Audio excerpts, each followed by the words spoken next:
Story recapped here. Today, I'm going to explain a comedy, drama, and sci-fi film called LX 2048. Spoilers ahead. Watch out and take care. In the far future, the sun forces people to stay indoors due to the catastrophic event called the Big Heat Up. People never leave their homes, and because of this, they develop mental health problems. Lithium X is the world-famous drug that solves this problem. It makes a person happy and gives them their dose of vitamin D. Only a few still live life as a morning person, and one of them is Adam Bird. Adam receives news that he's terminally ill. He can't believe he's dying, asking his doctor if there are other options. She says a heart donor can save him, but sudden deaths rarely happen. He suggests using his insurance package called Premium 3 to pay for a healthy clone of his heart. Sadly, that can only happen if his wife agrees. Their relationship has been going through a rough patch. Although they're not officially separated, as Adam's wife insists on doing the process online. Adam despises how much society revolves and depends on technology. Too much to the point that the woman he's talking to is the doctor's clone. The son doesn't hurt her, for it's one of the many perks of being a clone. The doctor sees Adam's mental health degrading and books him for a psychiatrist visit. In a room, Adam talks to his wife, Rena, through a virtual reality headset. He cusses her out because she doesn't want to see him in person. His wife doesn't care about him anymore, completely ignoring the fact that he's dying. Adam asks her and himself why he ever loved his wife, ending the call. Adam, wearing a hazmat suit, drives through the empty roads going to the city. Adam sits in his office with a VR headset on, talking about how implant chips will render VR headsets obsolete. The entire office building is empty as most of the employees choose to work from home.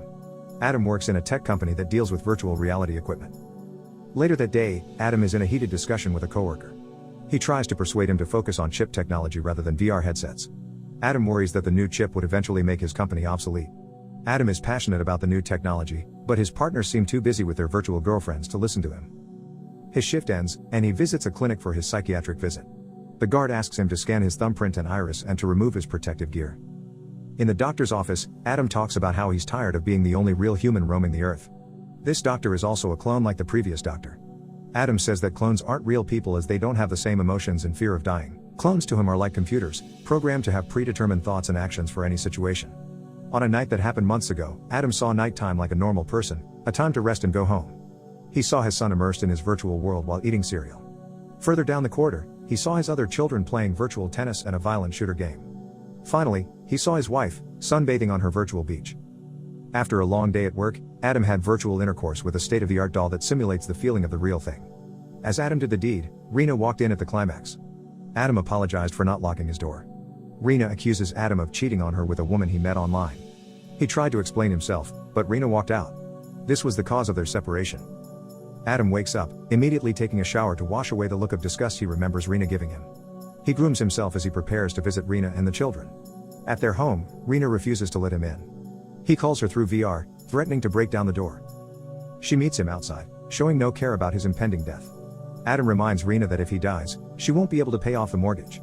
Rena then tells him that Premium 3 will handle everything, even the cost of creating Adam's clone. However, he tells her that his company is close to bankruptcy. Without a job, he would have no life insurance and in his death, would leave his family penniless. Adam just wants to leave his family, knowing he provided for them the best he could. With Rena's help, he could have a clone of his heart, and he'll be able to live long enough to save the company and maintain his life insurance. Adam opens up about his heart failure, and how he feels no pain at all. Rena insults him by saying that the man she once fell in love with is gone. She refuses to use the insurance money. Instead, she suggests for him to take Lithium X so that he can think of a plan to save his company. The next day, Adam calls a retirement home to speak with a man named Donald Stein. Time passes, and in his virtual world, Adam talks to his AI girlfriend, Maria. She tells her how much she loves him. Adam is aware she's programmed to say that, but he chooses to believe her anyway since she's the only one left that makes him feel that way. He lies in his bed, alone as Maria shares about her dreams to be with him in the real world. Suddenly, Donald disrupts the moment with a gun pointing at Adam. After fear dissipates, he recognizes Donald. Donald asks how Adam knows him, and how he knows about chip technology. In the living room, Adam explains why he tried to call him earlier. He believes that Donald is the creator of chip technology. Donald becomes paranoid, asking Adam if he works for State, a company Donald used to work for. Adam says that he only reached out to him because Donald can save his company, consequently, helping his family. In a flashback, Adam recalls how a state clerk congratulated him and Rena for having 3 kids. This called for a celebration because the human population had decreased in the past decades. The rise of artificial intelligence allowed people to get their emotional support and satisfaction through machines rather than humans.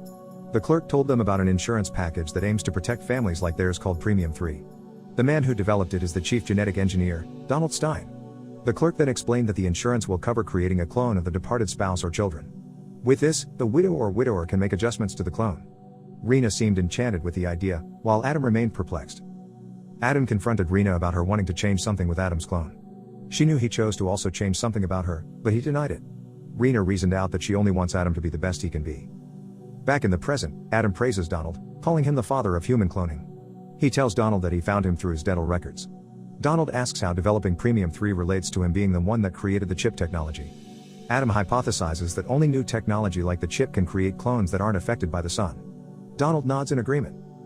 After a few drinks, Donald starts blabbing on about how the big heat up is the reason for human cloning.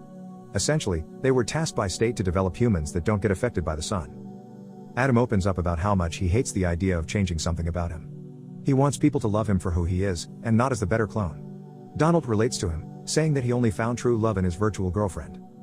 During the big fight that caused the separation, Adam told Rena that the woman in his virtual world is just an avatar.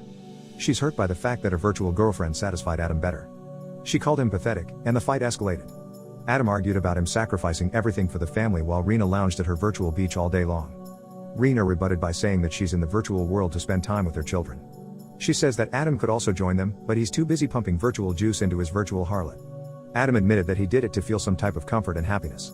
Lithium X can provide that, but Adam refused to take it. She offered an ultimatum: they can stay together if Adam deletes his virtual girlfriend. He refused, breaking their relationship entirely.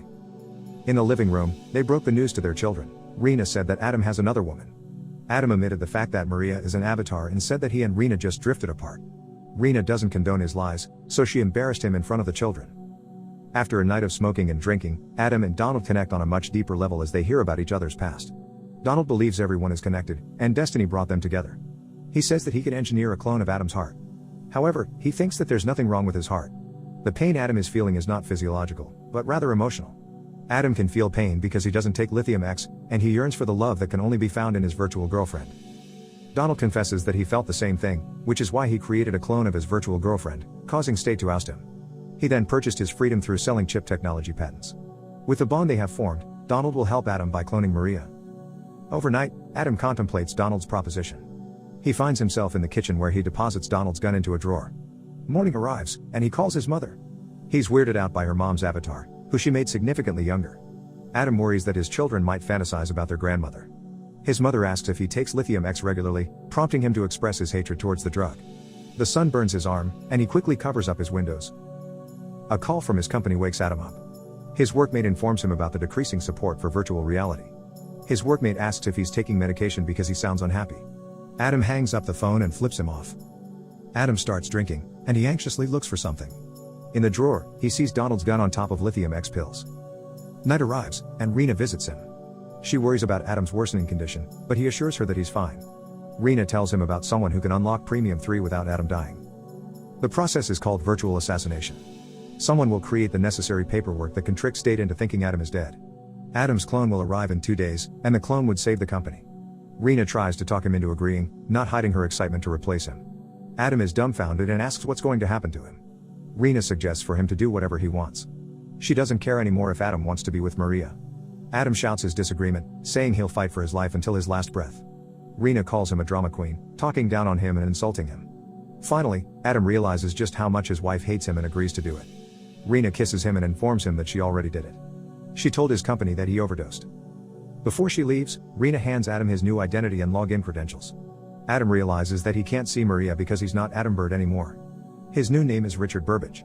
Rena apologizes and assures him that he'll tell the new Adam not to delete her. She leaves, and Adam chases after her, calling her names and threatening to sue her. Rena turns and insults him back. Suddenly, a van hits her and she dies. Police and paramedics arrive at the scene. An officer approaches Adam and offers his condolences. He asks if they were in a fight as the driver saw that Rena was agitated. Adam tells him the truth, and he tears up as he thinks about how the kids will react. The officer checks Adam's profile and sees that they're on Premium 3. He laughs and says that a better Rena will be back in no time. Adam jokingly suggests that maybe he planned her death. The officer puts on a serious face and asks him to stop. The clone will arrive in a day, and the officer says he'll be back after a few days to check on him. Inside, Adam tries to log in into his account, only to see that his password changed. After a while, he forces himself to puke to flush out the alcohol in his system. A woman is at the door. She turns around and there Maria immediately kisses Adam. She suggests that he brush his teeth.